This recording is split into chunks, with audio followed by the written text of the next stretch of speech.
Enfin, j'ai commencé par du droit, ça m'a pas tellement plu. Donc j'ai bifurqué sur une licence conservation et restauration du patrimoine bâti à Arles. Et au final, je ne savais pas trop quoi choisir entre la restauration et finalement ce qui va être médiation, conservation. J'ai fait donc une formation de peintre en décor du patrimoine. Et une fois qu'en ayant pas mal travaillé sur des chantiers, j'ai décidé de reprendre un master spécialité musée donc à l'université d'Avignon.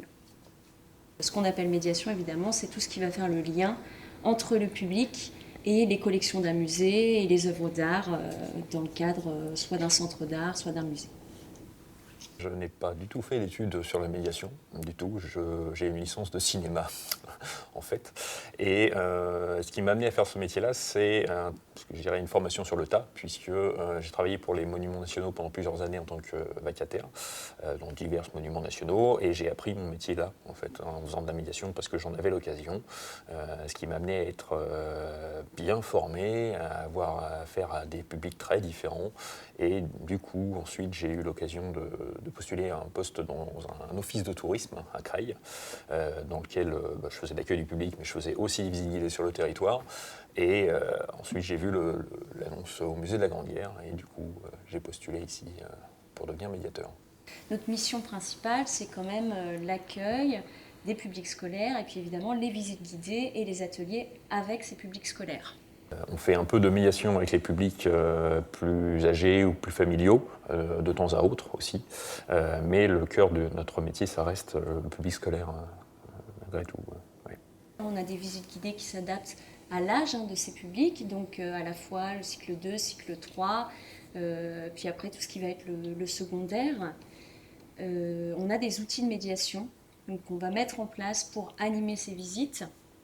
Les professeurs ayant accès à notre catalogue, en quelque sorte, de visites et d'ateliers, on est forcé d'avoir un contact avec eux. C'est notre collègue Émilie qui s'occupe de la réservation qui s'en occupe en général. Elle leur précise un peu le contenu de ce qui les intéresse. Souvent, on est amené à donner notre avis par rapport au niveau des enfants, par rapport aux attentes des professeurs, dire que telle ou telle activité ou telle visite sera plus adaptée. Et puis, on a des professeurs qui ont un vrai projet où là, on travaille beaucoup plus en amont. Ils vont revenir plusieurs fois, ils vont faire des choses différentes qui se complètent. On peut parler de mission principale et de mission secondaire parce qu'on a également d'autres missions. Les visites guidées, elles ne sortent pas de nulle part, il faut les créer, il faut créer les trames de visite. Et donc ça fait quand même, ça rejoint notre mission principale, mais à côté de ça, cette année, moi, je suis en charge de tous les dispositifs de médiation au sein de l'exposition temporaire, donc dans les coulisses de la paix. Je suis occupé avec un autre collègue, Pierre, de créer une animation pour la nuit des musées. Alors, on a créé cette année un escape game pour la nuit des musées. Et on est tous dans l'équipe de médiation à avoir chacun comme ça des événements dans l'année qui ponctuent notre planning en plus de l'accueil des scolaires. Nos interlocuteurs, ce sont tous les autres services, aussi bien le service de l'accueil des publics, le service de la sécurité, qui va les accueillir aussi en bas, sur le parvis. Dans nos visites, on parle des objets de collection, et puis les plus à même quand même d'en parler, c'est évidemment le service de la conservation. On a également le service de la documentation, qui va nous permettre de construire des contenus. On a aussi effectivement des partenariats avec des gens de l'extérieur. C'est très très large. Ça va être par exemple les associations d'accueil de personnes en situation de handicap. Je pense notamment aux visites en langage des signes. Ça va être le public du champ social, donc l'accueil à la fois des enfants qui font partie du public dit éloigné et des situations encore différentes. Le travail avec les prisonniers, Diane s'en occupe particulièrement. Parce que le musée, c'est aussi une occasion de faire venir des publics qui n'y viendraient pas forcément. Et pour ça, il faut forcément travailler en partenariat avec des structures extérieures. Pour ma part, ce métier, c'est un métier de passion. Et je pense que c'est quelque chose quand même qu'on retrouve chez tous les médiateurs. On fait ce métier parce qu'on aime ça, parce qu'on aime transmettre des connaissances, parce qu'on s'intéresse aussi à l'histoire de l'art. Donc il faut quand même être passionné. Après, évidemment, de la pédagogie, de la patience. Beaucoup de patience.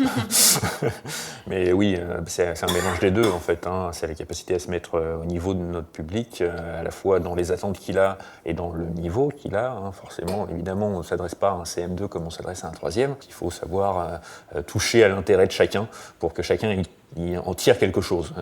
Voilà, c'est ce qui serait notre plus grosse défaite dans une journée de travail, ce serait d'avoir des enfants qui n'en tirent rien du tout. On a chacun des projets qu'on gère généralement en binôme. Évidemment, il faut se coordonner. Mais en dehors même de ce cadre de binôme, on se demande, on travaille en équipe.